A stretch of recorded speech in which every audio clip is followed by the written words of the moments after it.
The power windows function when the ignition switch is placed in the on position and for a short time after the vehicle is turned off.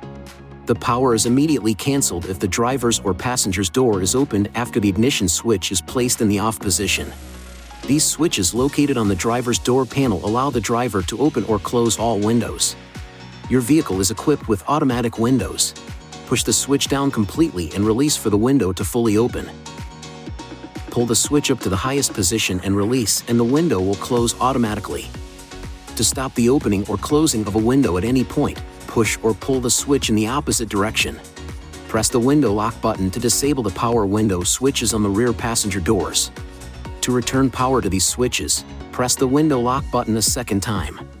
If the power window automatic function, closing only, does not operate properly, see the owner's manual to initialize the power window system.